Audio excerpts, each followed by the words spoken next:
Lindo de seguir. Bueno, la verdad es que es un gusto tener hoy presente aquí con nosotros al doctor Juan Antonio Pérez López, que es actuario, filósofo, doctor en Harvard, en gestión de empresas, y sobre todo es un cofundador del instituto. No, comadrona. Comadrona. Comadrona, partera. Partera del instituto, ¿no? Se ayudó muchísimo en los primeros años y la verdad es que le debemos mucho, entonces yo creo que es una garantía tenerlo otra vez con nosotros, y él ha querido colaborar en este caso con un seminario que va a ser largo de toda la semana, dirigido a profesores, con un gran efecto multiplicativo. He estado hablando hace un rato con él bastante de muchas cosas que me han entusiasmado mucho, y creo que puede ser un comienzo de una gran colaboración entre instituciones de América y también con Navarra, y que vamos a seguir en contacto permanente con él y con muchas cosas que podemos mejor iniciar o conversar con motivo de las charlas que nos va dando. Exacto. Bueno. O sea, vamos a trabajar. Es un seminario intensivo. Pero la intensidad va a depender de lo que me preguntéis. Pues vamos a tocar casi todo. Vamos a tocar casi todo. Yo, por lo que entiendo, venís de sitios distintos, pero todos estos tienen que ver con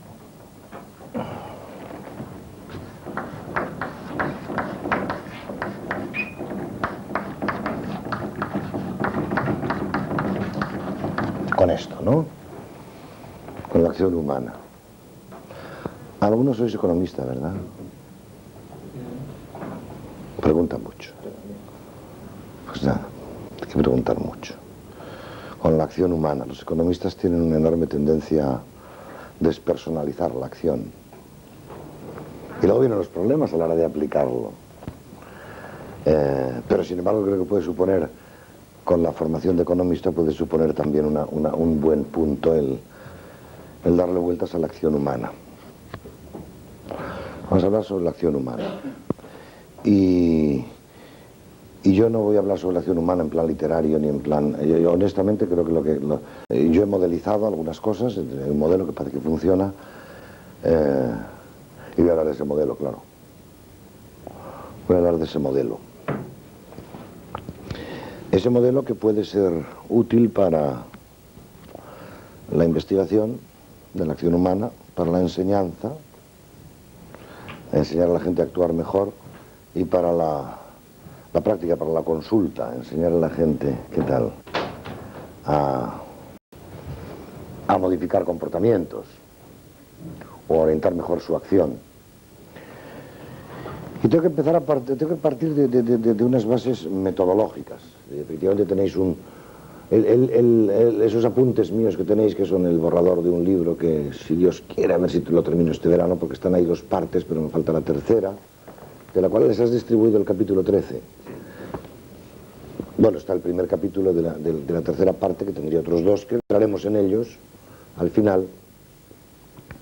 Pero ese libro, lógicamente, es una aplicación a la dirección de empresas, aunque más bien habla de dirección de organizaciones, pero la dirección de empresas, porque los fundamentos teóricos básicos, pues no hay, quiero decir, no tengo la más mínima esperanza de que se los lea un empresario, y a mis amigos empresarios les aconsejo vivamente que no compren mi libro sobre la acción humana, el básico. Todavía he vendido 1000 ejemplares en el primer año. Hay la cantidad de gente que me tiene afecto. Claro, lo han comprado y algunos ya con esto vienen y dicen: oye, no he pasado de la tercera página. Pero bueno, pues guárdalo, te lo dedico y lo dejas ahí, que te vendrá bien. Pero el que tienes que esperar es el siguiente. Yo creí que este era el siguiente, yo creí que este hablaba de lo que tú nos contabas en las sesiones. Y digo, no, ese que tenéis es el que habla de las cosas que yo cuento en las sesiones, aunque todavía cuento otras mucho más para consumo empresarial. Claro, lo ideal sería que fuese un seminario tan bueno que al final todo lo hicieseis vosotros. Es más, voy a exponer en esta tarde Algo que si lo siguieseis perfectamente nos ahorramos el resto de los días. Todo. Lo voy a contar todo esta tarde. Todo, luego iremos viendo los detalles. Y algunos de los detalles pueden ser extraordinariamente complejos. Fernando se ha metido bastante con ellos y esta mañana ya me preguntaba 4 o 5 cosas, porque cuando uno empieza en los detalles hay cosas duras, ¿eh? Entonces yo voy a intentar,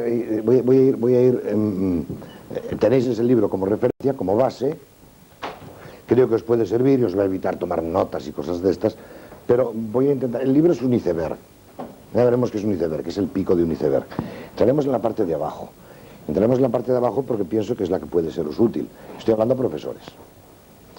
Y claro, es lo que me gusta, porque claro, hablar a empresarios que dicen, oye, qué buena idea, y mira, la aplico y no sé qué. Hombre, sí, pero no me interesa eso, a mí me interesa otra cosa. Eso me interesa, pero secundario, ¿no?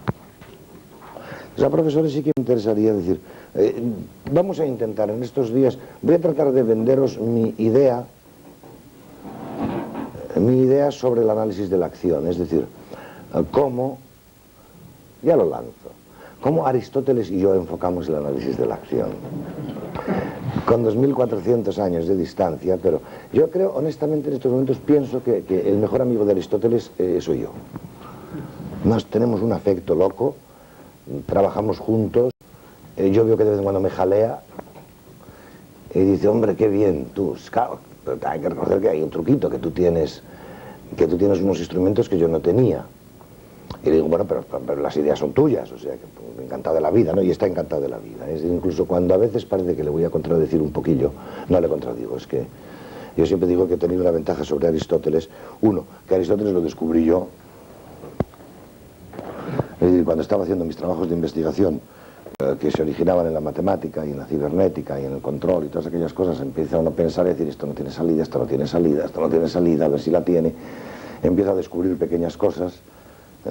Yo trabajé originalmente así, es decir, yo en Harvard cuando fui estudiaba control, a mí se me planteó inmediatamente un conflicto que no hace falta, la biografía no sé si ayuda mucho a entender por qué he hecho las cosas, y el entender por qué las he hecho no sé si ayuda a entenderlas mejor, pero honestamente la situación que se me planteó a mí, que puede ser, a lo mejor la cuento porque os puede venir bien, he aquí un joven,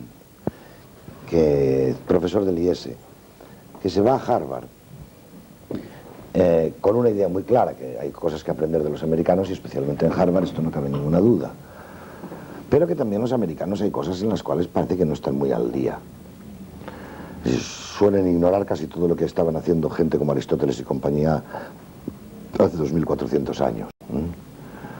Y yo esto no lo sabía entonces muy bien, pero lo barruntaba. Yo barruntaba vagamente, porque ya había leído bastantes cosas americanas.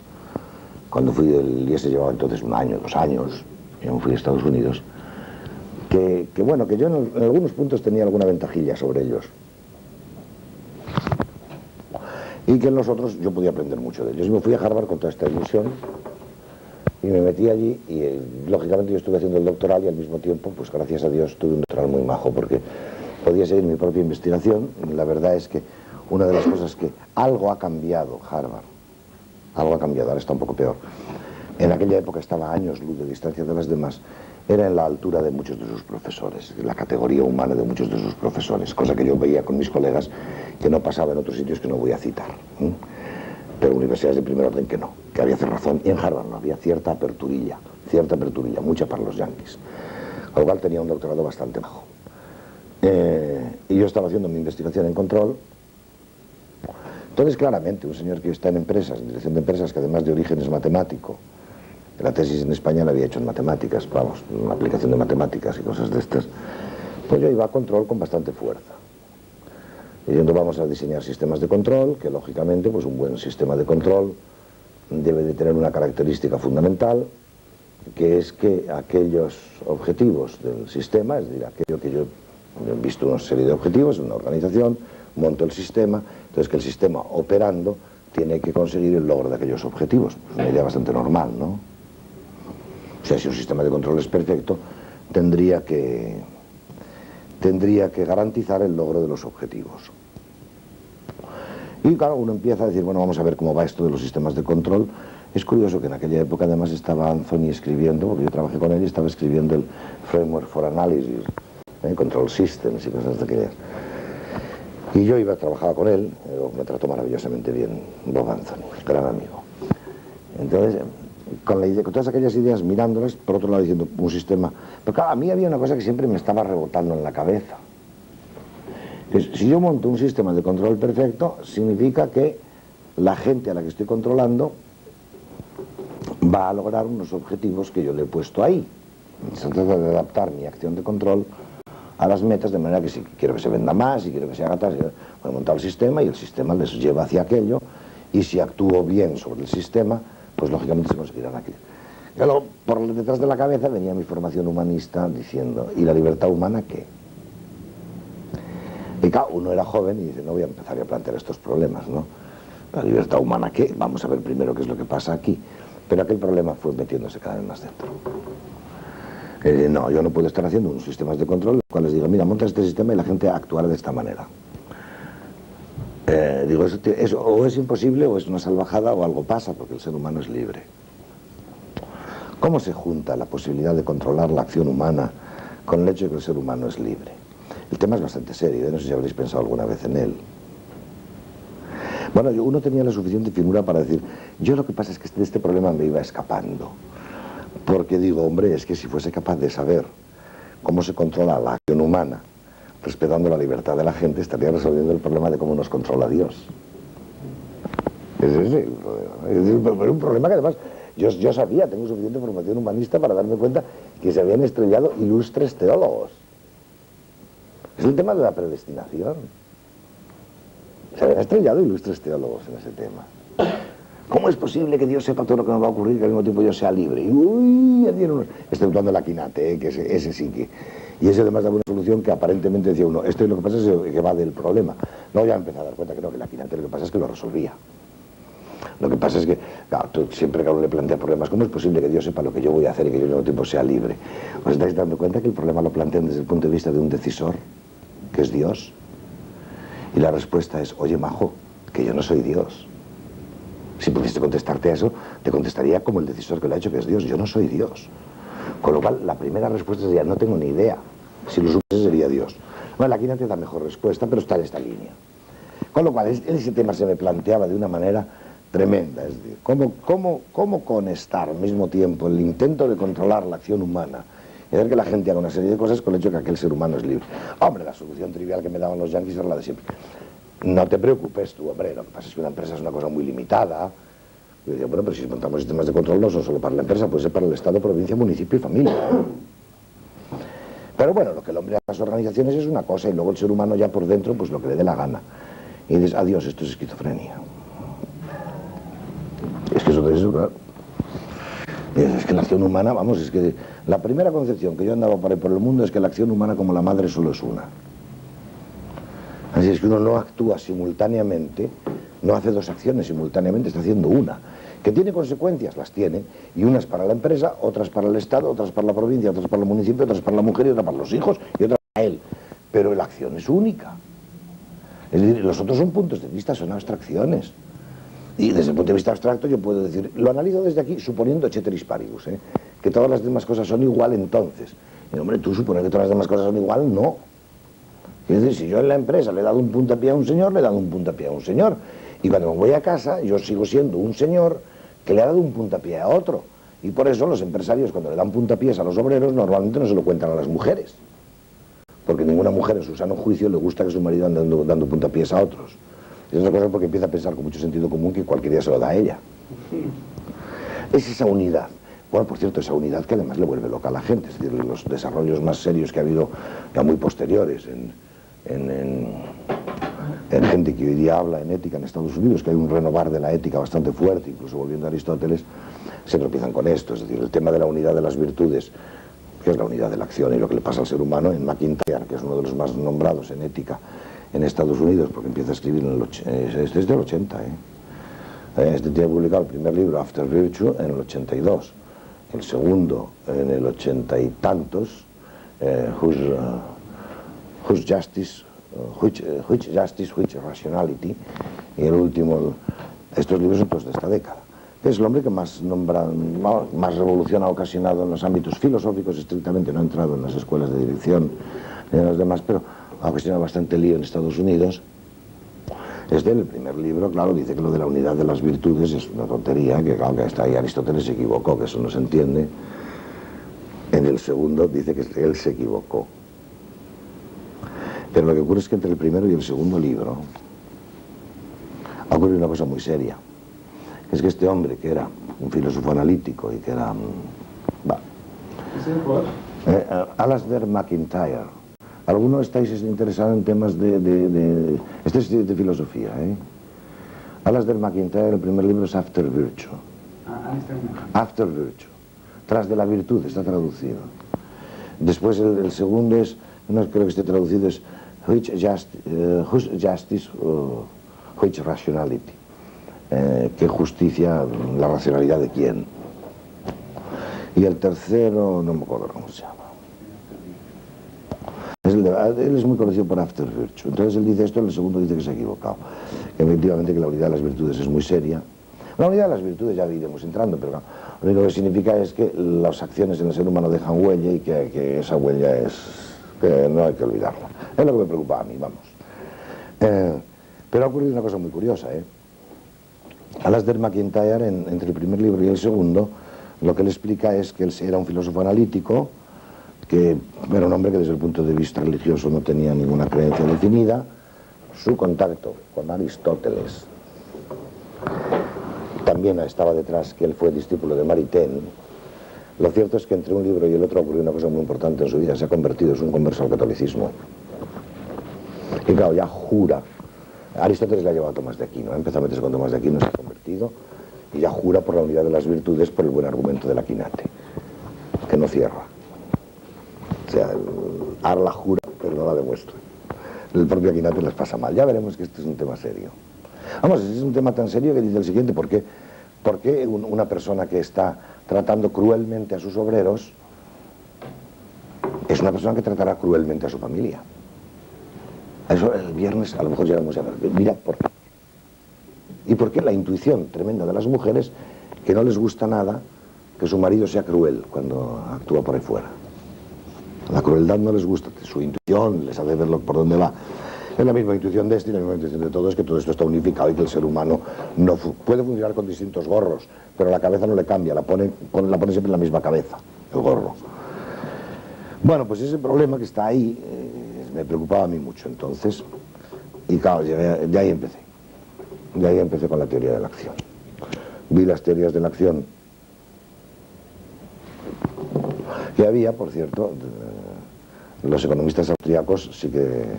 y además cada vez tienen más peso, porque resulta que Samuelson y compañía, cuando tanto operacionalismo y tantas mandangas, empezaron a reírse de los austríacos, y los austríacos vuelven. Eso es von Mises. El libro primero de von Mises se llama La acción humana. Es la acción humana. O sea, podéis tomar lo que yo voy a decir, los economistas, como si fuese el señor que trata de continuar lo de von Mises. Von Mises. Lo que pasa es que von Mises es estático y yo soy... Y lo vamos a ir encontrando. Digo, que tengo que ir conectando, como... Preguntad, porque quiero conectar con cada uno de los distintos... es decir, lo que más me gustaría de todo esto es que lograse interesaros lo suficiente para daros cuenta de que lo que estoy hablando es relevante para vuestro problema. Si fueseis físicos lo haría igual, Es decir, con los físicos puedo hablar exactamente igual.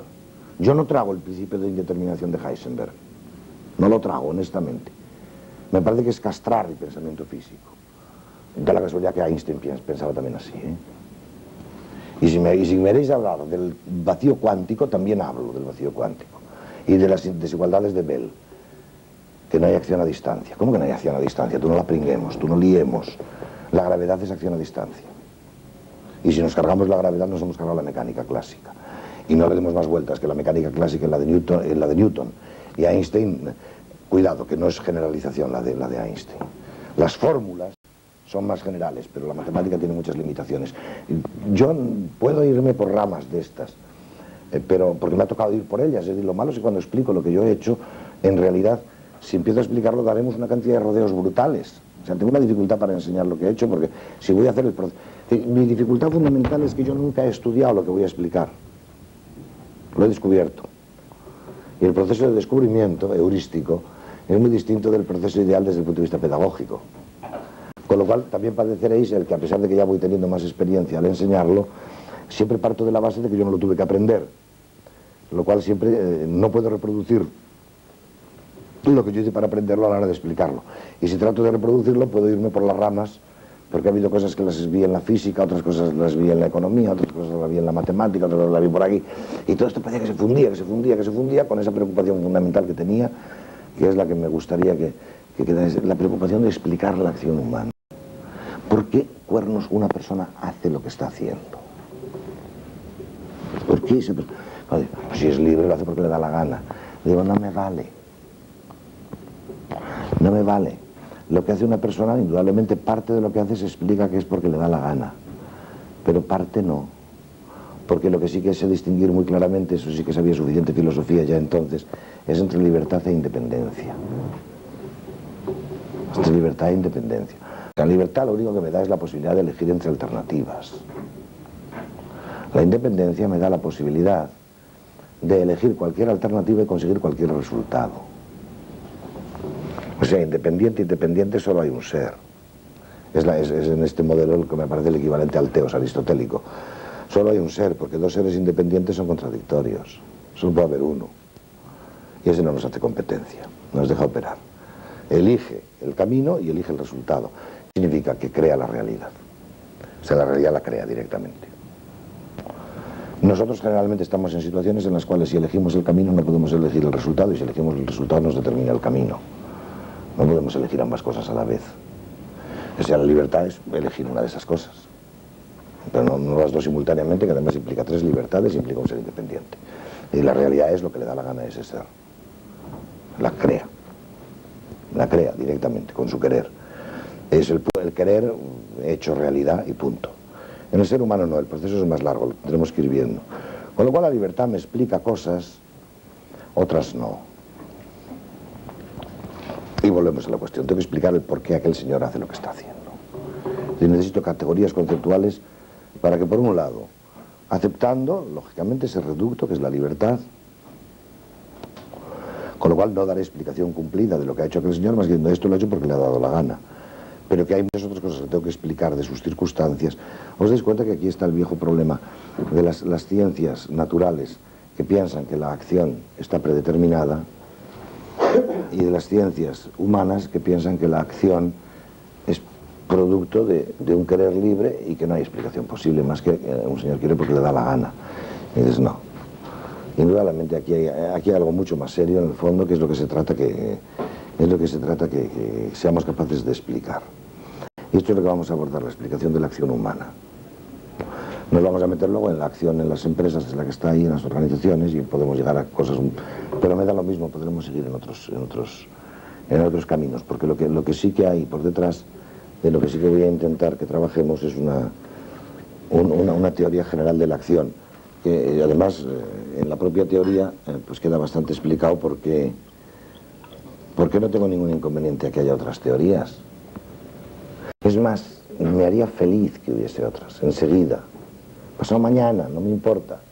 No quiero pasar la historia diciendo, este señor ha hecho una teoría de la acción y ya está. No, el señor ha enseñado a hacer teorías de la acción.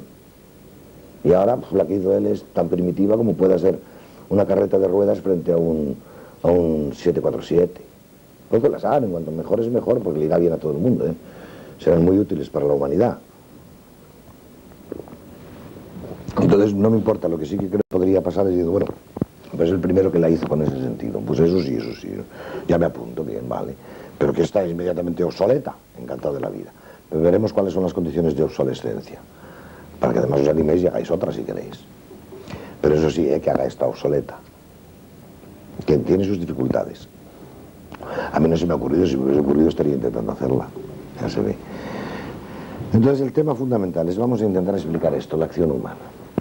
Y explicar la acción humana es explicar por qué una persona hace una cosa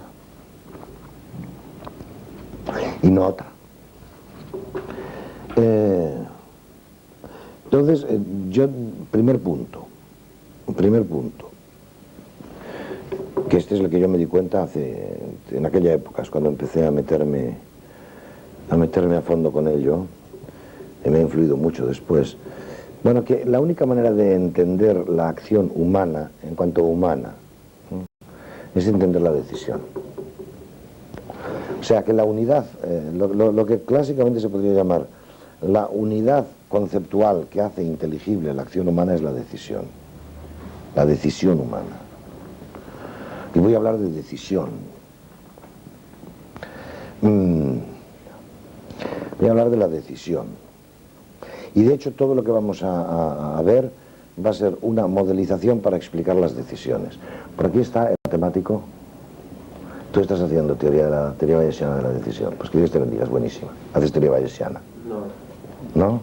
No. ¿Tú no haces bayesiana? No, yo no sabía. ¿Tú me hablabas a mí? A los dos, es que también el otro... A los dos. ¿Tú no haces teoría bayesiana?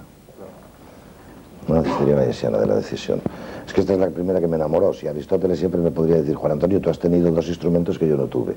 Uno es la teoría bayesiana de la decisión, el otro es el desarrollo de las ciencias experimentales. Esos dos instrumentos él los tenía, claro, hace 2400 años no existían. No tenía el maravilloso desarrollo de las ciencias experimentales para pensar sobre él. Lo apunta de maravilla. Si os empiezas a sacar textos de Aristóteles, diría, pero qué tío más listo. Pero hay que ver cómo afina, ¿eh? ¿Y la lógica borrosa? No, me interesa. No me interesa. En mi línea esta más bien me parece que es una de las líneas, ya verás, más estéril que una mula. Conjuntos borrosos. Es más estéril que una mula. Es descriptiva. Es descriptiva. Es que aquí hay una cosa fundamental en la... Y dices, bueno, para un bayesiano, la incertidumbre es un estado subjetivo. El mundo externo está predeterminado. Siempre. O sea, lo que se da es ignorancia de las causas. Y pero también el bayesianismo está abierto a la teoría más completa de la decisión, diciendo, exceptuando, claro, que haya decisión libre. Pero si hay decisión libre, ni siquiera me sirven los a priori. Ni siquiera me sirven los a priori. Es decir, la decisión libre es decisión libre, porque le da la gana. Tengo que entenderla de otra manera. No me basta con medirla. No me basta con hacer estimaciones subjetivas a priori de la probabilidad de que aquel señor decida siempre de esta manera. Que puedo utilizarlas a ciertos efectos, pero que he renunciado a entender. He prescindido de las variables que explicarían aquello. He encerrado el modelo, otras variables. Entonces, en teoría bayesiana de la decisión, es muy claro que es decir, tú sabes que si el modelo, o sea, si la función de probabilidad a priori, a medida que voy haciendo experimentos, lógicamente, el aprendizaje va haciendo que aquella función cada vez asigne más adecuadamente hasta el punto que podría llegar a ser, obviamente, un punto con toda la probabilidad de los demás. Pero salvo hay una excepción clarísima, que el conjunto de variables del modelo sea incompleto. Si el modelo es incompleto, es más, lo único que puedo decir es que a lo mejor en cuanto más me converja la probabilidad, puedo estar más equivocado, si el modelo es incompleto. Entonces, lo que me gusta a mí de la teoría bayesiana de la decisión es que está abierta a esto, y dice, un momento. Es decir, yo te puedo ayudar a estudiar experimentalmente las relaciones entre variables, pero yo no te digo, es tu riesgo que las variables significativas me las has metido todas en el modelo. Si te dejo fuera alguna variable significativa, incluso la convergencia que yo te dé no quiere decir nada. Puedes estarte desviando del problema. Puedes no entenderlo, puedes entenderlo cada vez menos. Es decir, que la estadística bayesiana, la manera en la que yo lo concibo, la teoría bayesiana de la decisión, es absolutamente la metodología general de desarrollo de las ciencias empíricas. Todo desarrollo experimental en ciencias empíricas lo puedo traducir a una decisión en teoría bayesiana. Con lo cual me da unos criterios espléndidos y además me salto a la torera todo Popper y a todos estos. Y digo, mira, majo, voy por aquí. Y porque la propia teoría bayesiana me deja muy claro diciendo, el modelo lo pones tú. Es decir, yo te ayudo, yo te doy las reglas para ir refinando tu conocimiento acerca de las relaciones entre variables, pero yo no te voy a introducir jamás una variable que tú me hayas metido. Si hay una variable explicativa que es fundamental y que tú has prescindido de ella, yo de esa no te puedo decir nada. Y de relación de esa con el conjunto no te puedo decir nada. Es humilde, a más no poder, pero enormemente rigurosa para la... Tú aprieta que toda la investigación de mercados y toda esta serie de cosas o las hacen en plan bayesiano o son elaboraciones ambiguas. Tira. Ponte en contacto con el Pere Ayel, que ya los tienen desarrollados los cursos, y claro, cuando le empiezan a traer temas de investigación de mercado y demás, no hace más que reírse de la barbaridad de diseño que hay allí detrás. Están pedaleando, dice. Es muy buena la bayesiana. Esto me ayudó mucho, el gran especialista en esto es el Pere Ayel. Dice, sí, lo conoces, ¿no? El del ISL. ¿Eh? Sensacional este hombre. Yo he trabajado con Raifa. Estuve en mi comité de tesis Raifa. Pere Ayel es mejor que Raifa. Mucho más profundo que Raifa. Ahora estaremos. Pere y yo vamos a intentar un libro sobre la metodología de las ciencias unificada. Ciencias naturales, ciencias humanas, toda la metodología unificada, en la cual toda la parte de las ciencias experimentales, lo empírico, está visto desde el punto de vista bayesiano. O sea, todo aprendizaje a partir de fenómenos empíricos, muy bueno. Entonces, si tú no haces bayesiano, lo que pasa es que esto ya es otro... Pero teoría de la decisión. Viene bien la referencia que usted hizo en cuanto a las investigaciones de mercado. El Pere Ayel que ni una. Es que además ¿qué modelo estás utilizando? ¿Qué modelo estás contrastando? Porque claro, en la ciencia hay dos cosas. Una, aprendizaje sobre las relaciones entre variables, hasta llegar a afirmaciones de que, bueno, que están cuasi causalmente relacionadas. Otra cosa completamente distinta es que claro, son las variables que estoy utilizando para explicar. Eso pueden ser reductivas, puedo estar mirando solo un conjunto de ellas. E incluso que me pueden funcionar en unas ciertas circunstancias. Y entonces no digo que no sea útil, puede ser útil, pero hay que tener conciencia de las limitaciones. No entraremos mucho en esto. Si os interesa, con vosotros entro. Porque hasta llegar a los límites a los cuales ya tendría que entrar el Pere Ayel, todavía tengo cuerda. Hay límites en los cuales ya podría entrar solo el Pere Ayel. Este es un tema que lo toca él y nos vamos juntos a... Estamos enseñando teoría bayesiana de la decisión a filósofos en Pamplona. Y les encanta. Porque les queremos hacer como introducción para la metodología de las ciencias naturales. Y os hablaré, es un doctorado que tenemos de filosofía de la acción. Y si os hablaré, si queréis lo planteáis, os hablaré en el contexto de lo que es... porque aquí estáis todos metidos en un ajo que es prácticamente son una o una multiuniversidad o varias universidades o una universidad on the making o cosas de estas, ¿no? Para eso es muy interesante todas estas cuestiones. Y nuestra idea es el doctorado de filosofía de la acción. Esperemos que salga. Si sale bien, os beneficiaréis mucho todos. Y si sale mal, ya lo sacarán bien más adelante, porque no, de las ideas a la realidad siempre hay un pequeño salto. Vamos a ver entonces las decisiones. Digo la decisión. La decisión es lo que vamos a intentar entender.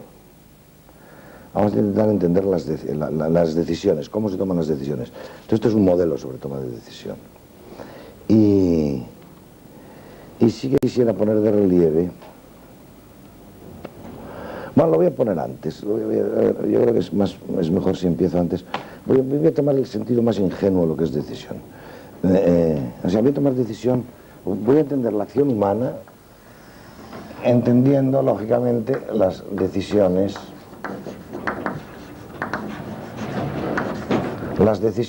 de la gente que actúa, de la persona que está actuando.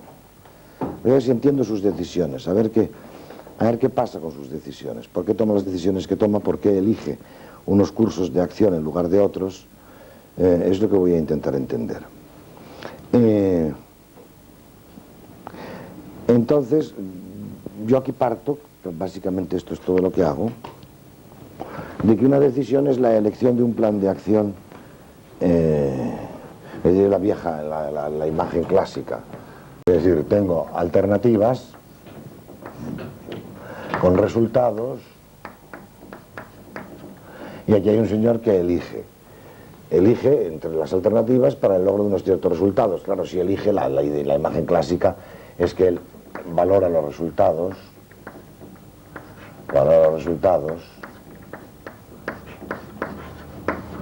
y cuando elige una de estas alternativas es porque por lo menos piensa que aquellos resultados son los que más le interesan, es decir, que el valor de esos resultados supera los valores de los otros resultados. No entro ni en cómo valoran, ni de qué manera valoran. Es la idea que todos tenemos más o menos sobre la decisión, ¿no? Como mínimo siempre puedo hacer una cosa o dejar de hacerla. Hombre, hay casos de personas muy poco creativas que lo único que les ocurre es o no hacer nada o seguir como estamos. Pero a poco que uno piense siempre se le ocurre si hacer algo o no hacer algo.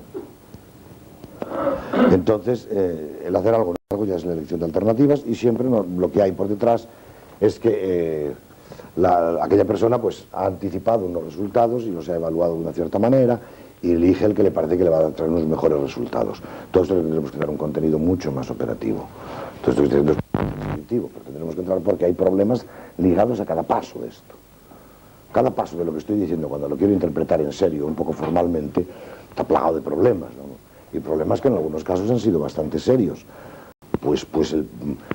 Que hasta el punto que algunos han de su línea de James March, el que escribe con Herbert Simon, el famoso Organization, sí. Este hombre realmente el enfoque decisional, curiosamente, intelectualmente le atrae y cada vez más vuelve a él. Pero desde el punto de vista práctico, pues lo ha abandonado en cierta manera, porque está dividido en ese aspecto y se ha hecho bastante escéptico. Aunque yo pienso que es el teórico de la organización más brillante que hay en Estados Unidos ahora. Pero no sabe por dónde. ¿Por qué? Básicamente porque él ha tomado conciencia, lo tiene en alguno de los artículos recientes en el Journal of Political Science o en alguno de estos. Allí se habla con sencillez, porque a veces no habla con sencillez, habla con sencillez y dice, hombre, es que cualquier enfoque que intente explicar la acción humana, el comportamiento de los seres humanos basándose en las decisiones, claro, cuando estoy estudiando las decisiones hay dos cosas. Una, que tengo que predecir los resultados. Y dos, que tengo que evaluarlos a priori. Tengo que predecir resultados y evaluarlos a priori. Entonces lo de la predicción de resultados no le asusta mucho. Efectivamente una persona se puede equivocar porque piensa que al realizar una acción determinada van a darse unos resultados y no se dan esos, pero eso le preocupa poco. No lo explica muy bien por qué le preocupa poco, pero tendremos ocasión de verlo. Porque realmente si el error está únicamente en la predicción de resultados, veremos que se da un proceso convergente y en el cual este error se puede eliminar. O sea, por prueba y error se puede eliminar. Pero lo que le preocupa mucho es que dice que claro, en economía normalmente se habla de que las preferencias individuales. Las preferencias individuales que eligen entre alternativas y que por lo tanto se elige. Pero él dice, oye, es que estas preferencias operativas individuales varían, cambian con la acción, son inestables. Es decir, que las preferencias a priori pueden ser distintas de las preferencias a posteriori, preferencias operativas. Y con ese lío metido, ¿quién puede hablar en serio sobre decisiones? Cuando es el mismo V el que cambia, que es un VI determinado que resulta que toma una segunda decisión y me cambia. ¿Qué puedo hablar de racionalidad en las decisiones?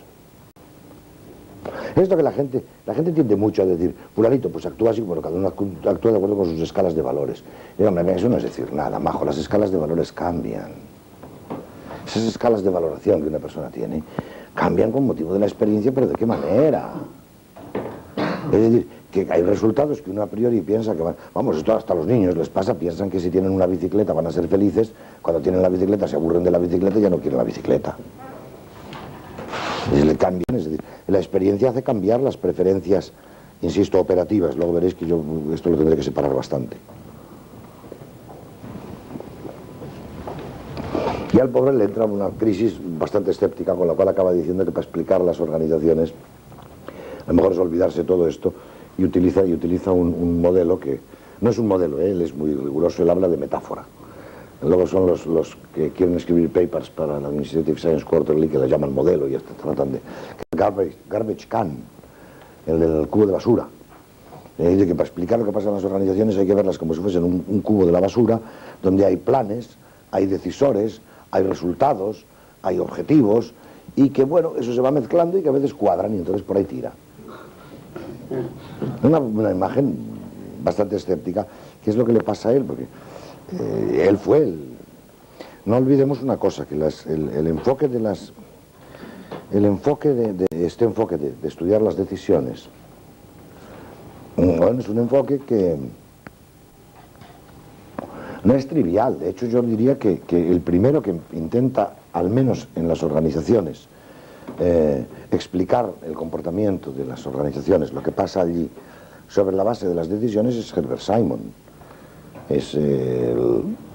Lo introduce en un libro ya del año 40 y tantos, Administrative Behavior, cito ahí. Bueno, esto lo tenéis en eso que habéis leído. No es fácil de ver esto, Es decir, no es fácil de ver esto, de ver que la acción, bueno, que interesa mucho explicar ese proceso interno que es la decisión, porque en el fondo todo este tema de explicar la decisión va contra uno de los criterios más básicos que había en la elaboración de ciencias naturales, que es el de la caja negra. O sea, en cierta manera, el proceso de decisión lo que hace es sacarnos de la caja negra. No, lo que pasa en la caja me interesa mucho. Y yo voy a explicar de acuerdo con lo que pasa dentro de la caja negra, es decir, sobre aspectos no observables. Lo cual a los americanos, con aquello del naive empiricism, del empirismo ingenuo, les molesta bastante. A los científicos nunca les ha preocupado demasiado. Los científicos de verdad. Quiero decir que el pensar que puedo explicar la realidad sobre la base de observables y conexión de observables, este era el ideal del Círculo de Viena. Y bueno, pues se descolgaron enseguida la gente, porque con esa mentalidad no podían hacer ni siquiera la mecánica newtoniana. Es decir, que la realidad se explica siempre haciendo modelos, un construct. Pues esto ha tenido sus consecuencias, contra las cuales ya podría intentar vacunaros. Yo creo que la sociología americana se la ha pegado exactamente por esto, por ser demasiado positivista. Que es curiosamente el mismo problema que tuvo, el problema por el que se retrasó la física alemana.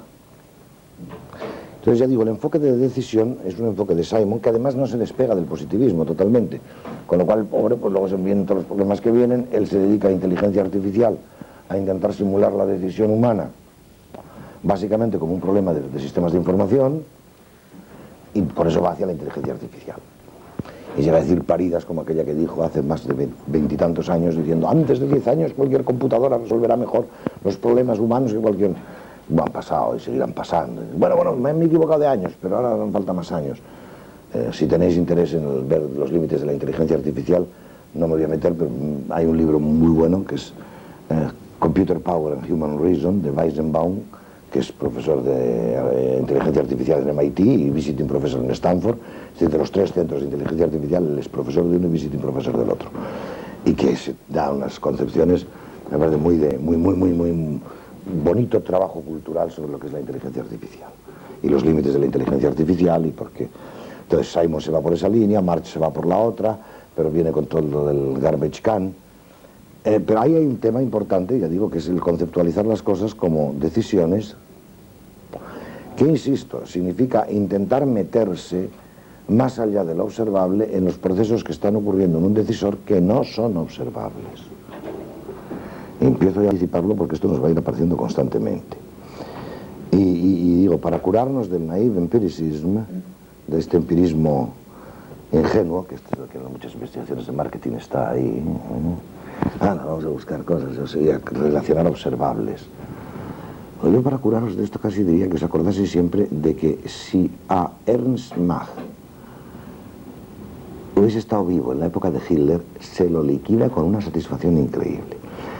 Porque yo sospecho que si los alemanes no llegaron a tener la bomba de hidrógeno o la de uranio, fue debido al atraso que había tenido la física alemana debido a las ideas de Ernst Mach. Ernst Mach no es Círculo de Viena, es uno de los antecesores del Círculo de Viena. Ernst Mach es un físico que se pone muy serio sobre el tema de que lo único que hay que hacer es relacionar observables. Y que la ciencia es relacionar observables. Él insistía mucho en esto, es de los hombres que dice, ¿qué es masa? No sé lo que es masa, olvidémonos de la masa. Yo puedo medir fuerzas y puedo medir aceleraciones.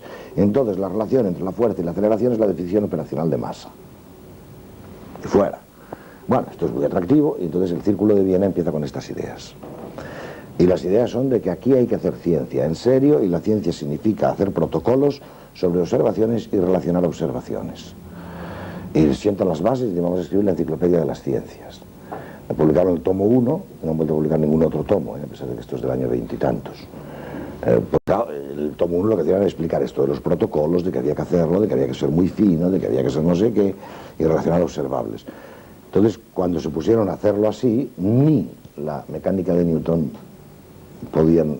O sea, no tenía el estatus de ciencia desde ese punto de vista. Claro, ya hubo algunos que dijeron, mira, si ni la mecánica de Newton la podemos llamar ciencia, olvídate, lo que está equivocado es la metodología y los criterios.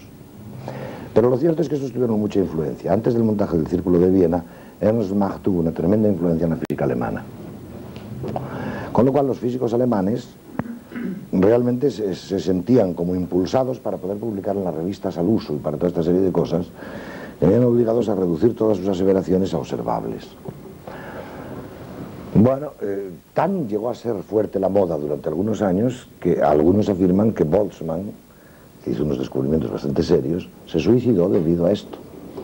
Es decir, porque el hombre hizo unos descubrimientos que la gente no le reconocía en absoluto, porque decían, a ver, ¿dónde está lo observable? Mientras estaban con estas discusiones, a principios de siglo, en la física alemana, que era la que estaba más avanzada, a principios de siglo, estaban en Inglaterra, en el laboratorio Cavendish, de acuerdo con el más puro criterio empirista de las narices, estaban descubriendo todas las partículas subatómicas. Estaban descubriendo el electrón, estaban descubriendo el neutrón, estaban descubriendo el protón. Protón los estaban descubriendo en el Cavendish, y ahí iban tirando. Y claro, realmente la física inglesa pasó por delante de la física alemana debido a todas estas cuestiones. Y ahí la física alemana perdió una serie de años debido a su obsesión con buscar relaciones entre observables, que luego han aparecido después en el operacionalismo de Bridgman y en algunas cosas de estas. Lo digo para que quede, que se empiece a ver que en la ciencia se trata de montar modelos, de hacer constructs, de procurar contrastar estos y ver si explican más o menos fenómenos, y que mira, y se va tirando para adelante y se va midiendo y se va haciendo lo que se puede, y por supuesto a nadie se le ocurre sacar aseveraciones del tipo de que la realidad es así o deja de ser así. Se va avanzando, esto tampoco es escepticismo, no es más que reconocer que la ciencia se va haciendo de modo gradual y se va avanzando en el conocimiento. Es el viejo problema de que además ha hecho que corra esta sangre, ¿no? De que, bueno, la verdad, la razón humana es capaz de conocer la verdad o no conocer la verdad. Aquí hay una ambigüedad brutal. Si por verdad entiendo la verdad única con mayúscula, es claro que no. O sea, la verdad única con letras mayúsculas, para los que somos cristianos, la revelación nos dice que es la segunda persona de la Santísima Trinidad. O sea que saber yo todo lo que sabe la segunda persona de la Santísima Trinidad, olvídate. Esa no es la cuestión. Tampoco hay problema porque la segunda persona de la Santísima Trinidad no está en la competencia, ni está haciendo programas de marketing, ni está haciendo ninguna cosa de estas. Con lo cual, mi competencia es normal, que son seres humanos. ¿Y la razón humana conoce verdades? Hombre, vaya que si las conoce, Dios de mi vida, o por lo menos con grados de probabilidad altísimos. Y dices, hombre, es que Popper, nadie puede estar seguro, es decir, afirmaciones de carácter general sobre realidades empíricas. Pues Popper lo que diría es, no, mira, tú por muchas experiencias que hayas hecho, tal, por ejemplo, no podemos decir que el sol va a salir mañana con seguridad. No lo podemos decir. Y claro, parece que esto le entra mucho agobio a muchos. Y yo digo, oye, ¿y a mí qué me importa que no lo podamos decir? Quiero decir, que en esto bayesiano puro. ¿A ti te preocupa que el sol salga mañana o no? ¿Qué nivel de preocupación tienes? ¿Te conformarías con una probabilidad entre 1 trillón? Es decir, ¿eso te parecería más seguro ya de lo que tienes ahora? Pues hombre, una entre 1 trillón cualquiera dirá que sí, porque una entre 1 trillón es una cosa gigantesca.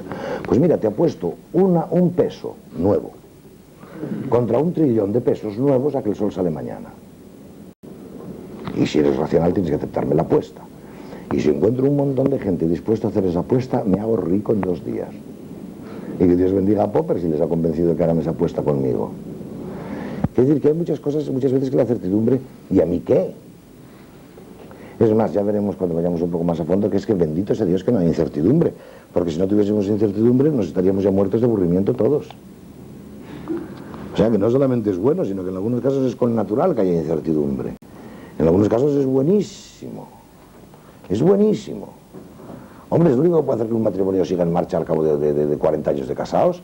Ella siempre le puede sorprender agradablemente y desagradablemente. Pero la vida es sorpresa. Y si tengo la seguridad de que me van a sorprender y que la sorpresa va a ser agradable, es cuando soy feliz. Eso es el cielo. En el cielo uno no lo sabe todo. Lo único que sabe es que lo que vea al día siguiente todavía es mejor. Y está encantado de la vida. Es decir, de un dinamismo atroz. Y nada de aburrimiento, Más bien al revés. Más bien Dios está animando. Venga, hombre, si todavía tienes mucho más que ver, pues déjame que estoy francamente bien aquí. Como cuando uno está haciendo un paisaje espléndido. Y resulta que, oye, vamos allá arriba, aquello es una maravilla. Pero pues, este valle es maravilloso, déjame, que es más bonito aquello, que te lo digo. Pues ya lo sé que es más bonito, pero déjame pasar un rato aquí. Pues mira, uno se pasa más rato, otro menos rato, unos van más deprisa, otros más despacio, sabiendo que lo del día siguiente es mejor. Es este. No, cuidado, que esta interpretación es bastante más. Quiero decir, visto de esta manera dices, pues perro, hombre, no te preocupes, majo, vamos a pensar en serio sobre otras cosas, no te agobies con esto, no hay por qué agobiarse. O sea, vamos a montar nuestros modelitos, vamos a tirar, vamos a hacer la tecnología correspondiente, vamos a resolver el problema de que la Argentina vaya mejor, de que los chicos los pasen mejor, vamos a resolver todos esos problemas y olvídate de gastarte un solo centavo en estar más seguro de que el sol va a salir mañana, que eso no nos importa a nadie, es una malversación de recursos. Y cuando no se pone coste para aprender, es que el aprendizaje no vale la pena. Esto también en bayesiano es muy francamente bueno. Son conceptos que vienen de...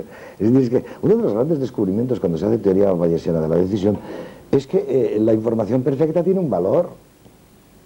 Y a veces es muy pequeñito. O sea que uno dice, ¿cuánto pagarías por un profeta? Pues dime para qué problema. Hombre, está claro que si un profeta me va a decir mañana los resultados, aquí hay lotería de esta, la PRODE, ¿cómo se llama? Del fútbol. ¿Cuál es la mayor cantidad que se puede ingresar en el fútbol? Si aciertas la PRODE, $1 millón. Depende del número de gente que haya... $3 millones. Pues es ridículo que yo le pagase a un profeta por saber los resultados más de $3 millones. O sea, la información perfecta tiene un valor muy claro, ¿eh? Con lo cual dices, quiero información perfecta, ¿para qué? En muchos casos dices, pues es una fantasía, ¿para qué la quieres? Es una tontería, no es económico, no vale la pena. Si hago la matriz de lo que pasa al decidir sin información perfecta con la información que tengo ahora, veo el resultado y lo peor que me podría ocurrir es no sé qué, lo más que puedo pagar por el profeta es aquello. Ese es un concepto muy bonito, ¿eh? Ese es bayesiano puro, muy bonito. Son de esas cosas que uno va viendo diciendo, tú, aquí hay verdades como puños, sobre esto hay que construir. Y no caer en pseudo problemas. Entonces, digo, las decisiones, el enfoque no es tan, y vamos a estudiar, es que vamos a estudiar esto, las decisiones, y el enfoque de llevar el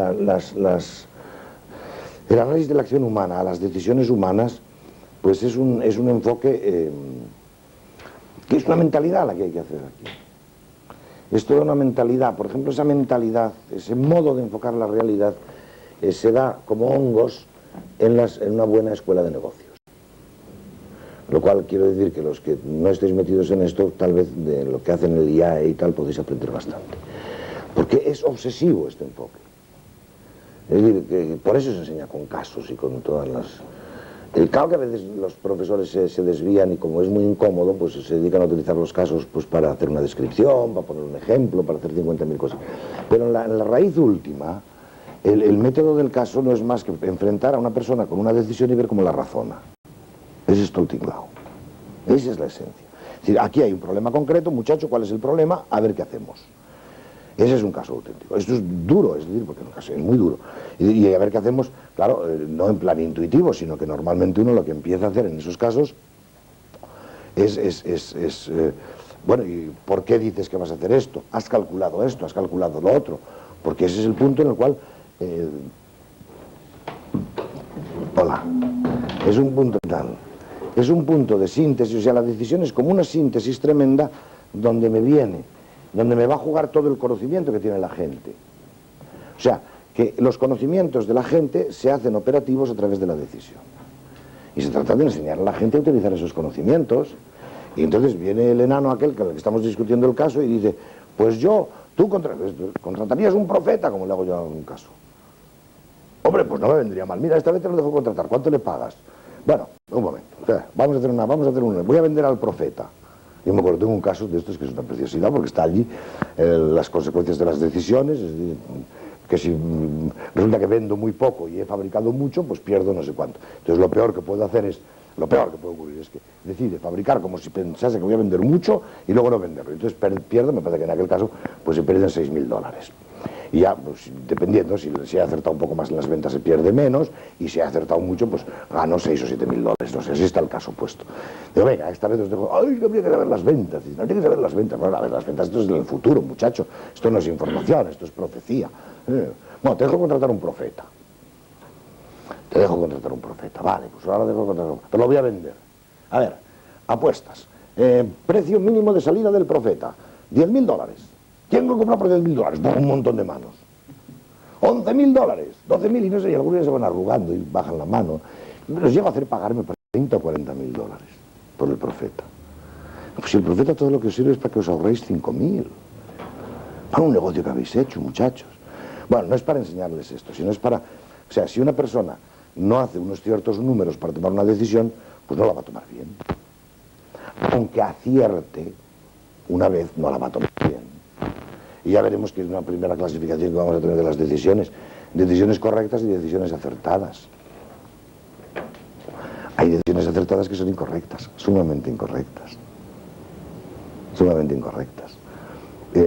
El prototipo de decisión acertada e incorrecta, que yo lo utilicé en un doctoral de allí, porque lo estaba haciendo este chico el doctoral, y como dijo que le venía muy bien y que no se le iba a olvidar nunca más, utilizando su propio caso, que es que este estaba en España y estas cosas que pasan estando en España, que el pobre se había quedado en un fin de semana que no tenía a quién acudir, pues se había quedado con un dólar en el bolsillo, es decir, 100 pesetas, $1. Y la mujer le había dicho que no tenía nada para comer aquel fin de semana y estaba él con sus 4 hijos y 100 pesetas en el bolsillo.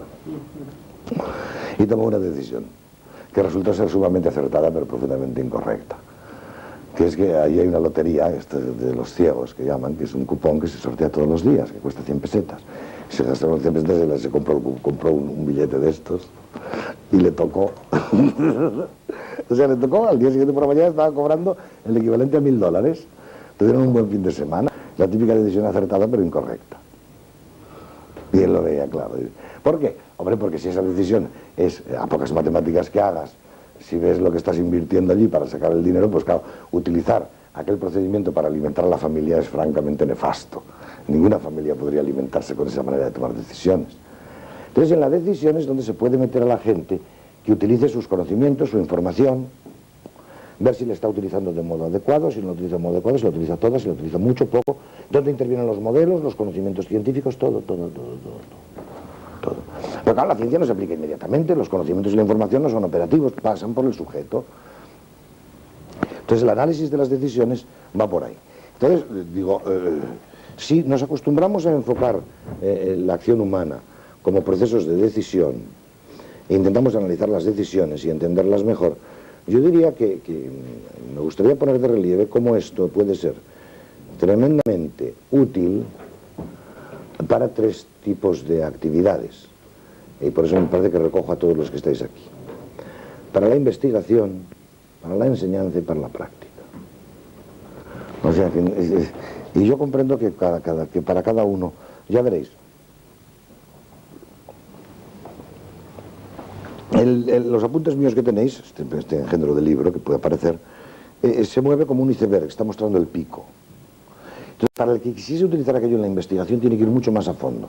Tiene que ir a otro ladrillo que he escrito que se llama Teoría de la Acción Humana, la acción personal. Y si está en sociología, tiene que esperar a que publique el segundo, que es la acción de las organizaciones. Porque allí, lo que tengo que saber de las decisiones para hacer investigación está por ahí. ¿Por qué? Porque voy a intentar explicar lo que está ocurriendo básicamente como procesos de decisión.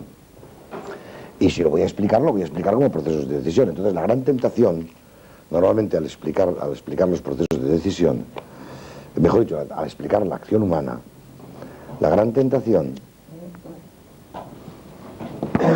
suele ser explicarla diciendo lo siguiente.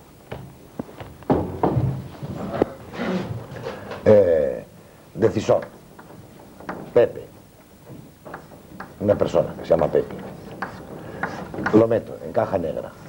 ¿Por qué Pepe le ha dado un puntapié a un perro? Output. Pues lo tengo que explicar por el input. Input y output.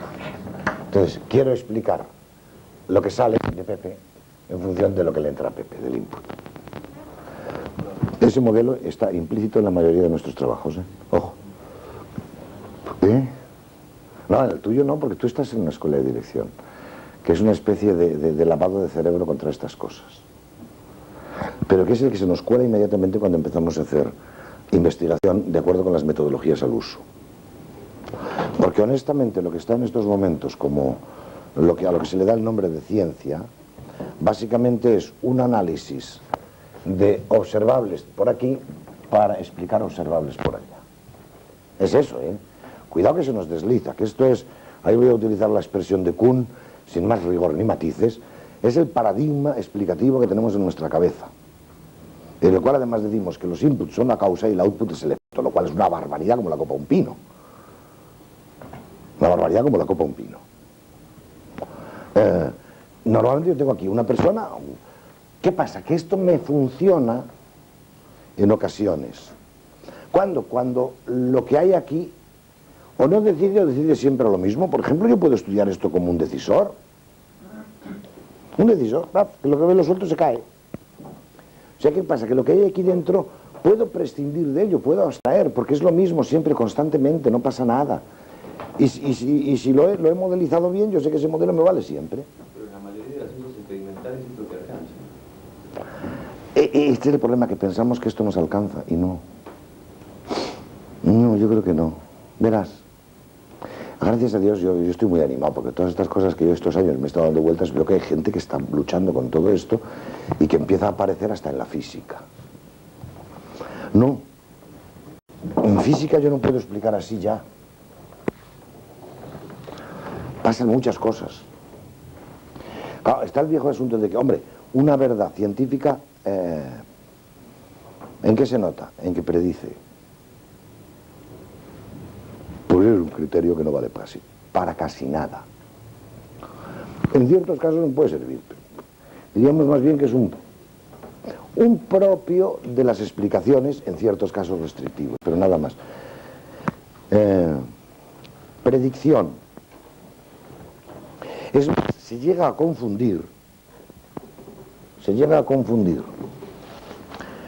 predicción, o sea, mezclar problemas tales como comportamiento predeterminado o no predeterminado, y decir, el comportamiento libre es no predeterminado, lo cual es cierto. Lo cual no quiere decir que no tenga causa. Es decir, que una de las causas es que le ha dado la gana a alguien. Es una de las causas. Pero puede darse perfectamente cosas que están predeterminadas y que son impredictibles. ¿Esto se ve? No se ve tan claro. Tú sí lo ves. Predeterminadas y que son impredictibles. ¿Vale la pena que os ponga un ejemplo? Voy a poner dos ejemplos. Porque en uno de los casos la impredictibilidad es debida al instrumento de observación, en el otro la impredictibilidad es debida a que si observo ya no puedo observar más. Veréis. Física. Problema de los tres cuerpos. Poincaré, principios de siglo. Entonces, el estado final de un sistema formado por tres cuerpos es impredictible. Fijaos de dónde viene todo el asunto.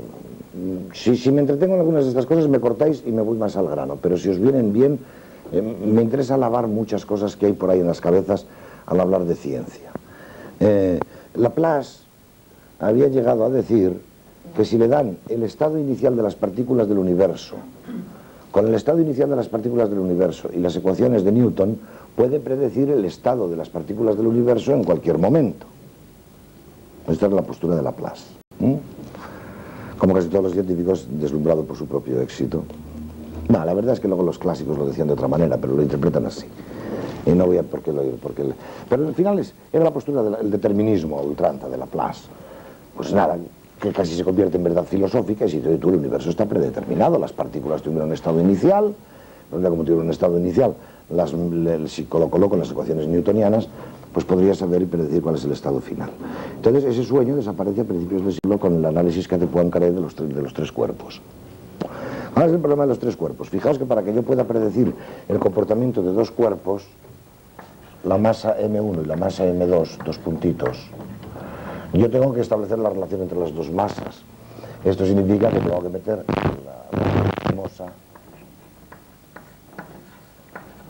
la atracción gravitatoria entre ellas. La masa 1 por la masa 2, voy dividir el cuadrado de la distancia de una constante, pues me da la relación, la fuerza interactiva entre las dos masas. Es gravitacional. Pero si son tres, yo tengo que aplicar en la M1, M2 y M3. Y entonces tengo que establecer las relaciones 2 a 2.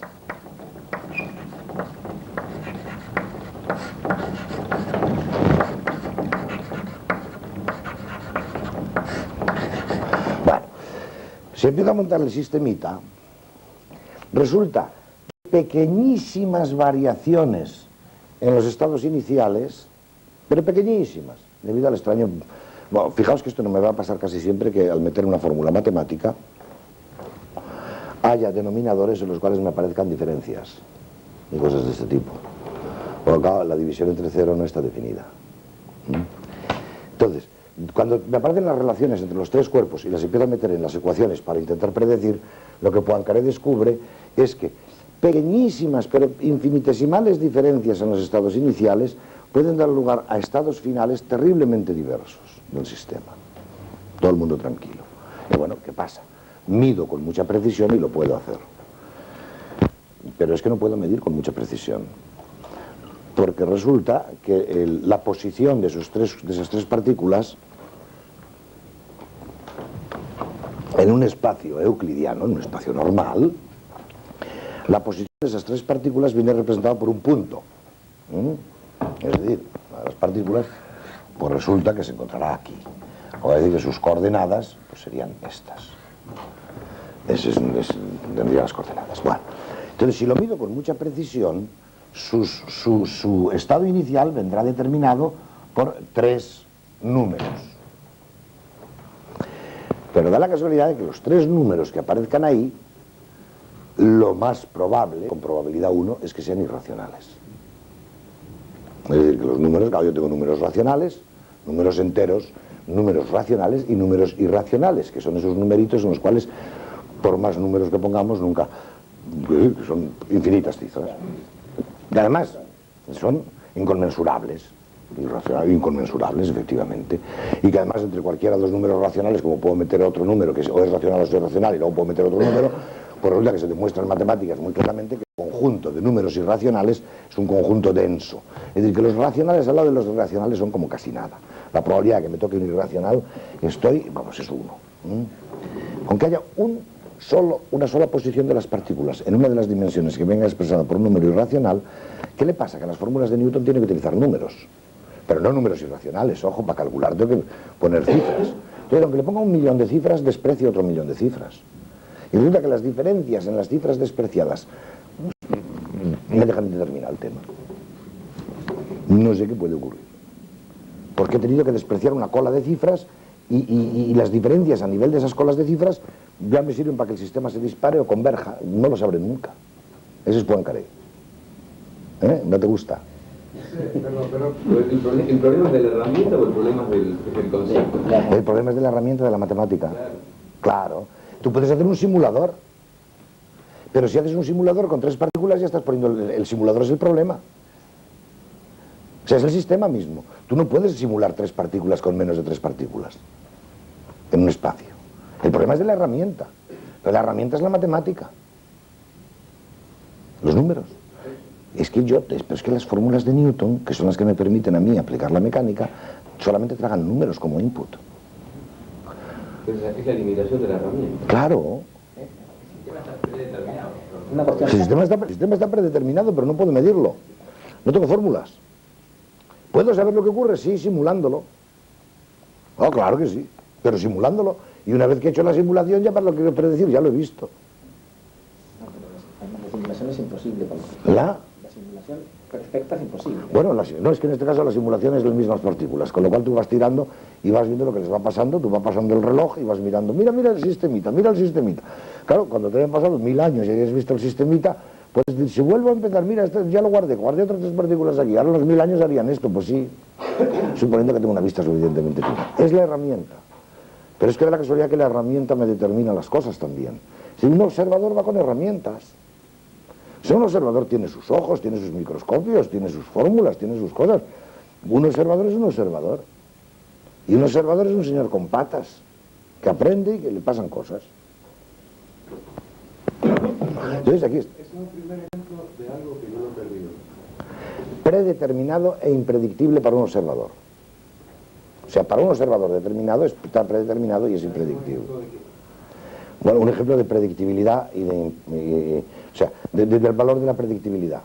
Es que estamos ahora viendo el tema de si yo estoy intentando hacer ciencia y para ello utilizo la predicción como criterio de decir que la predicción como criterio, mira, es útil, está bien, pero no, esto no es un criterio de que sea ciencia o no sea ciencia. Es más, en muchos casos no podré predecir, pero estaré haciendo ciencia. En otros casos estamos con lo mismo, el tema de la predicción, de la certidumbre, de la incertidumbre. No, es que estas cosas las digo porque luego veréis cuando nos metamos con el predice, como yo no puedo. Es más, todas las ciencias humanas lo que tienen como objeto no es producir predicciones sobre cómo se comportará la gente, sino que el eje de las ciencias humanas estará en predecir las consecuencias de las decisiones. No en predecir las decisiones, sino en predecir las consecuencias de las decisiones. Esto abre unos horizontes distintos, que son las ciencias que nos interesan de verdad. Las que nos interesan son estas.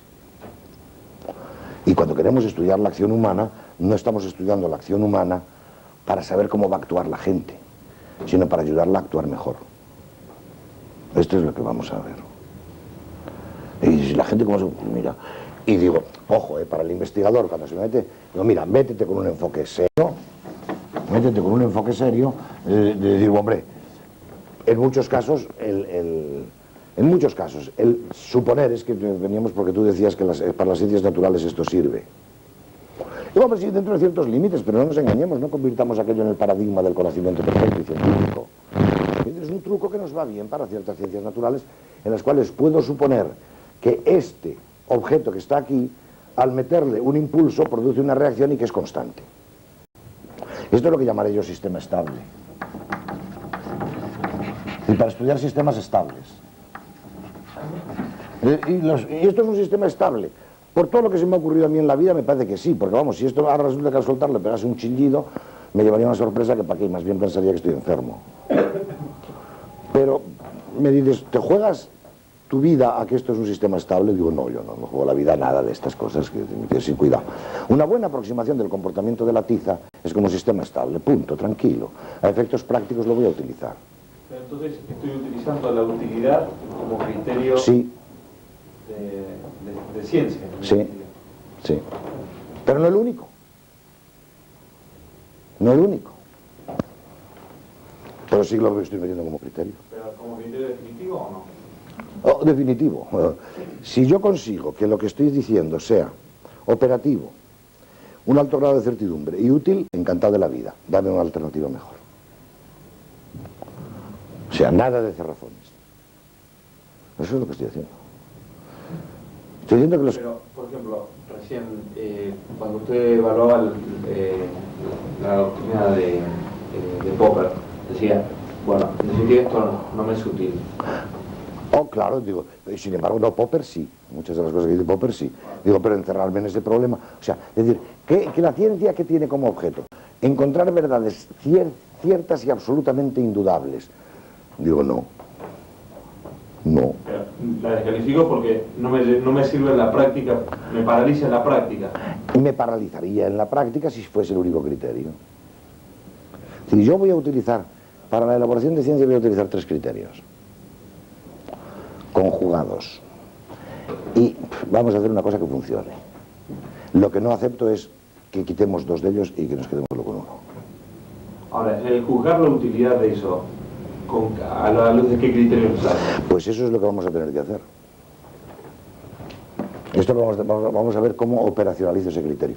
Pero los criterios, es decir, ¿interesa que nos detengamos en este asunto? Pues vamos a detenernos en este asunto. Sí, creo que es bueno.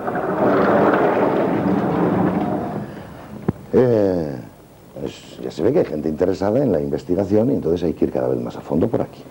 Entonces yo digo, cualquier cosa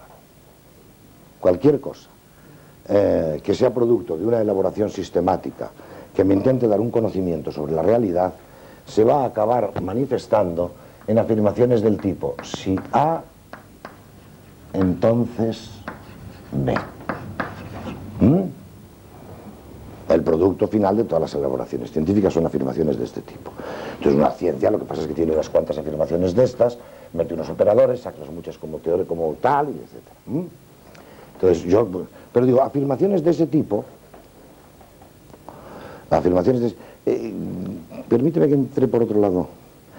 O sea, pensáis alguno de vosotros, porque esto los americanos lo dicen mucho, es que esto es tautológico, y con eso lo descalifican. ¿Lo aceptáis? ¿Qué es esto? No, me refiero. Cuando ellos, tú haces en un artículo, o sea, muchas críticas de los artículos vienen diciendo, fulanito dice que tal, y esto es tautológico, con lo cual pues, ya se ve que no vale la pena. O sea,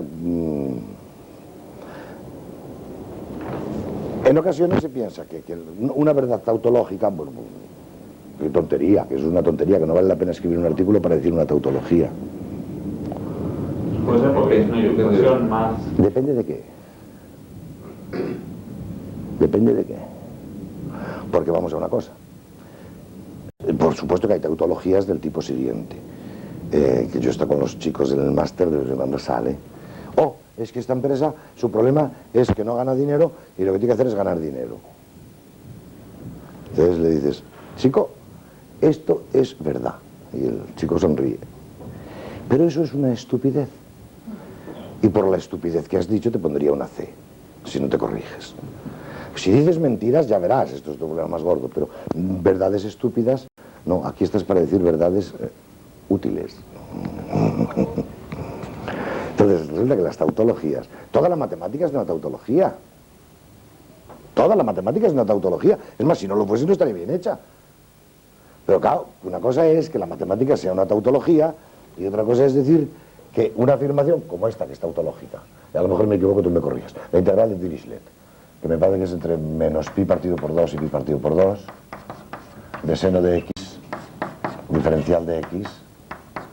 Esta me parece que es igual, si no me equivoco, no sé si es igual a pi partido por 2 o menos pi partido por 2. Lo tomáis así. Se llama la integral de Dirichlet, que parecen muchos problemas, es decir, hay muchos problemas en los cuales uno se tropieza con que tiene que integrar el seno de x diferencial de x partido por x y que aquello es pi partido por 2. Esto es una tautología. Ahora bien, esa tautología, yo le quito esto. Le ha parecido a un señor en un problema esto y le digo que lo resuelva y le he hundido la miseria. Por la integral de Dirichlet es bastante difícil de calcular la condenada de ella. Pero bastante difícil. Si la haces por métodos analíticos, yo me acuerdo que la tenía verdadero horror cuando lo estudiaba. Es decir, que el estudiante uno decía que no me caiga la demostración de la integral de Dirichlet, porque es dura como el... Y si voy a la directa, lo que está diciendo esto es una suma de un montón de pequeños elementos, que es como lo hace el ordenador. Efectivamente, el ordenador lo pone, suma lo bestia y te da una aproximación numérica.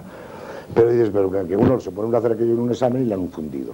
Y sin embargo, cualquier hijo de vecino, pues sabe dividir 3, 14, 15, 9, y más cifras, usa una tabla, y yo por otro lo sabe hacer un niño. No lo sabe hacer un niño. ¿Qué quiere decir? Que esto es una tautología, pero este lado de la tautología es terriblemente operativo. Este lado de la tautología tiene muy poca operatividad. ¿Se ve? Ya hemos metido un concepto, operacionalidad. Parece que es bueno, ¿no? Que aparte de la certeza, esta afirmación tiene una certeza determinada. Una certeza, es absolutamente cierta. Si es tautológica, es absolutamente cierta.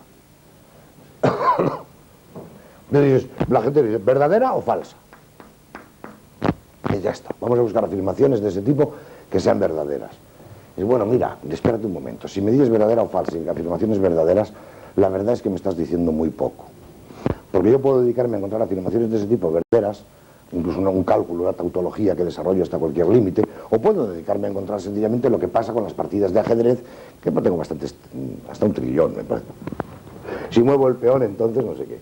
Y no, y dices, bueno, muy bien, pues vamos, es de una certidumbre total. Popper feliz, todos felices, pues muy cierto. Oye, a mí eso que me cuentas, porque yo quiero que sí, yo quiero utilizar afirmaciones de esas.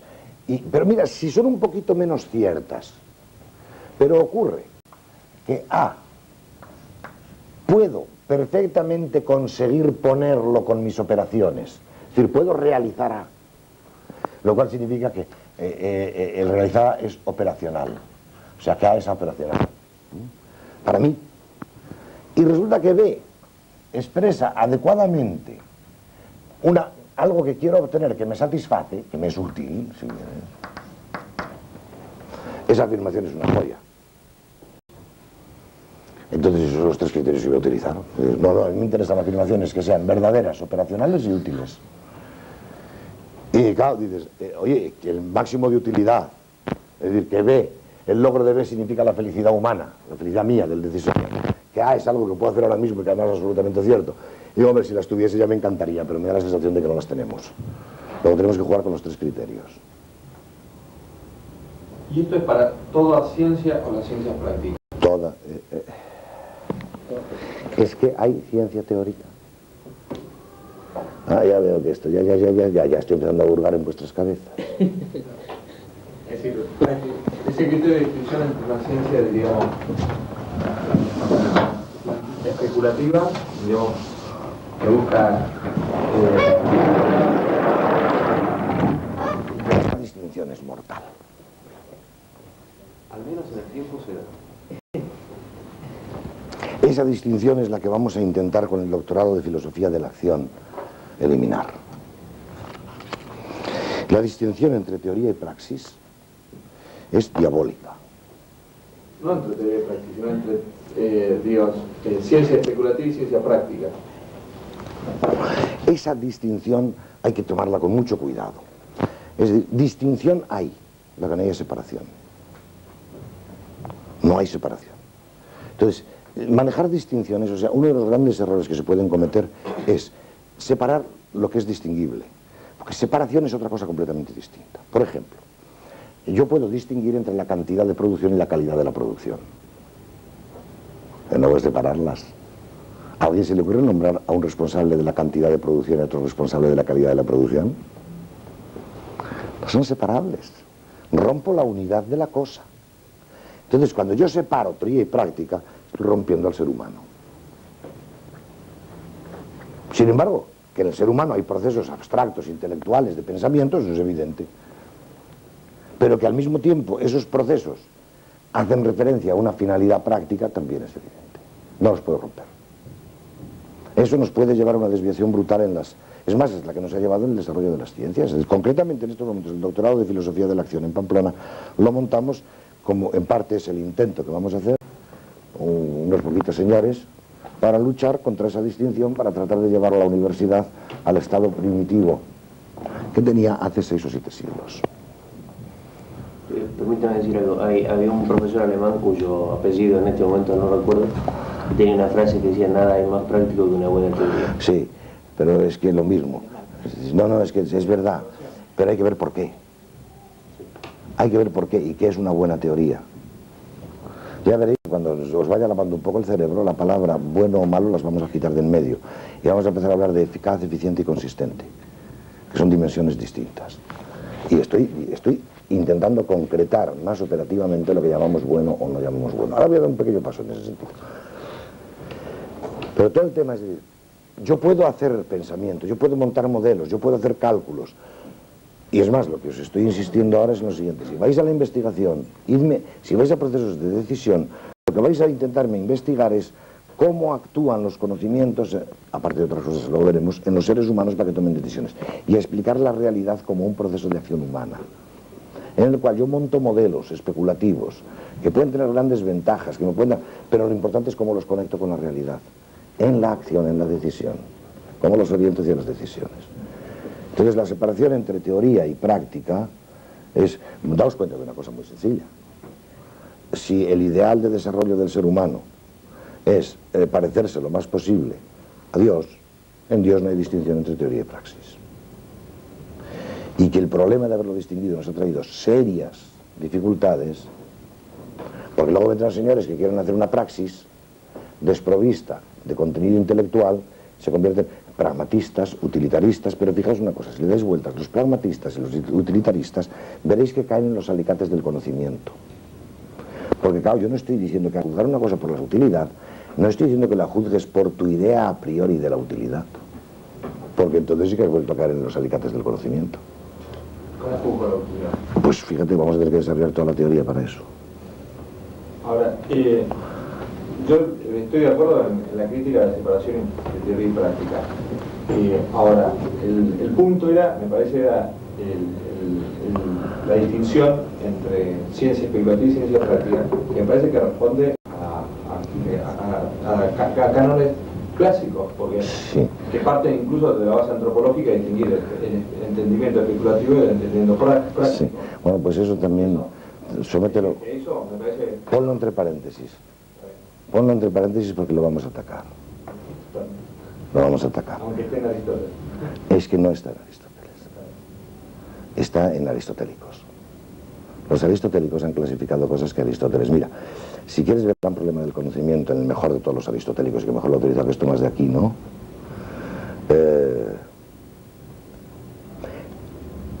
Hay 3 partes de la suma teológica, eso también me ayudó mucho en su día, 3 partes de la suma teológica en las cuales empieza a hablar del conocimiento afectivo. Habla del conocimiento afectivo. Te das cuenta que el pobre Aquinate se ha muerto sin acabar de hacer la síntesis. Es muy pragmático también él y ha utilizado la antropología sin modificarla. Y la antropología aristotélica hay que enriquecerla para que pueda dar cuenta de estas cuestiones. Entonces, la distinción trivial entre conocimiento especulativo y conocimiento práctico, que además te dicen el conocimiento práctico es el mismo conocimiento especulativo en cuanto aplicado, verás cómo se aplica solo a un caso, que son a los pobres animalitos, es la memoria animal. La memoria animal, los contenidos de la memoria y la regla de decisión del animal son lo mismo. En el ser humano no, porque en primer lugar tendría que decir qué conocimiento. El abstracto es una cosa, el experimental es otra. Directamente práctico solamente es el experimental. Pero si me quedo con el conocimiento experimental como directamente práctico, ¿qué papel me juega el conocimiento especulativo? ¿Ves? O sea que esas categorías que son un poco cristalizadas, hay que enriquecerlas. Eran distinciones que lo malo es que, como siempre aquí están los clásicos y los enanos, Aristóteles y estas cosas, cuando no lo ve claro lo sitúa, pero luego viene gente y lo cristaliza. Entonces a Aristóteles le han cristalizado en algunas cosas que dices, el viejo maestro dice, hombre, no, se puede interpretar así, pero yo quería decir otra cosa. Y a veces Aristóteles se contradice, porque es lógico, todo señor que escribe se contradice, porque está avanzando en su conocimiento y lo que veía claro en un momento lo ve más claro en otro. Y entonces ahí en ese tema además Aristóteles no es muy definitivo, ¿eh? Entonces, diría, bueno, esto conecta con lo que hablaba antes, esto estamos hablando de investigación, de explicar lo que ocurre.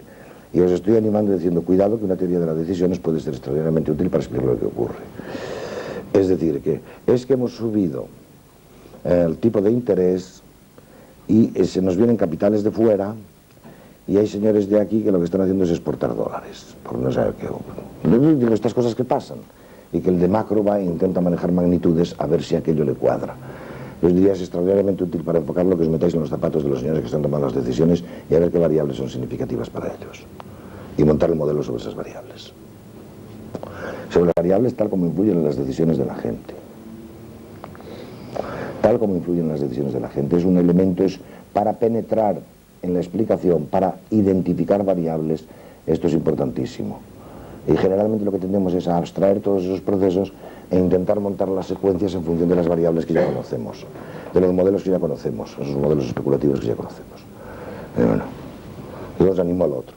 Es más, les decía no hace mucho que el rector le encantó, no hacía más que dar vueltas al tema en Piura. Digo, investigación, por favor, vosotros, investigación aplicada. Ahora bien, vamos a distinguir investigación aplicada de consulta. Al decir investigación aplicada no quiero decir que haya un señor que se haya ido a Estados Unidos, haya traído una fórmula y quiera aplicarla a la realidad agraria de Piura. Eso no es investigación aplicada, eso es consultoría. Pues si la pagan bien, intenta hacerla y ya está, pero ese señor es un tecnólogo que está aplicando una fórmula. Por investigación aplicada entiendo que abordéis problemas reales.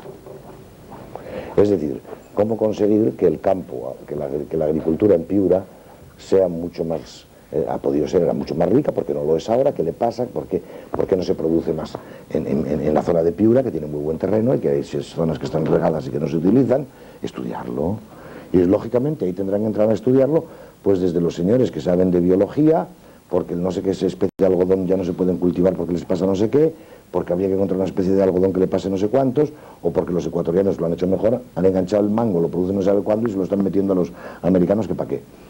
Pues estudiar eso. Pero habrá un señor que tendrá que estar de dirección de empresas, que estará viendo, bueno, que allí lo que falta también son esquemas organizativos, que allí no hay incentivo para trabajar campos pequeños, porque se necesita una tecnología que no sé que tenga un tamaño mínimo. Esa es la investigación que tenéis que hacer.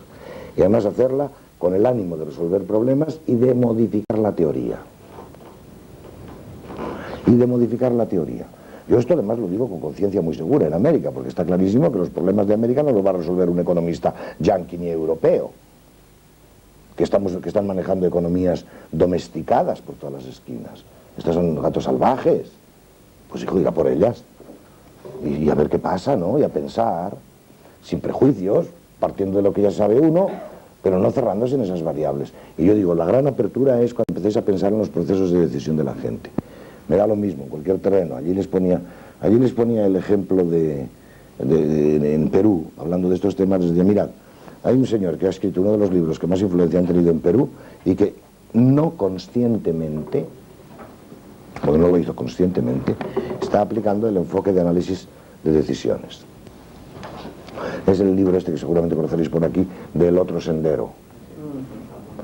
¿Qué es lo más valioso de ese libro? Porque luego, claro, como buena persona de por aquí, de estos lares, se preocupa de hacer elaboración ideológica, que yo creo que se vale bien poquito. Y acaba montando una teoría general ideológica de los retrasos. ¡Fuera! Allí hay una cosa perfectamente clara, que está muy bien explicado por qué surge la economía informal.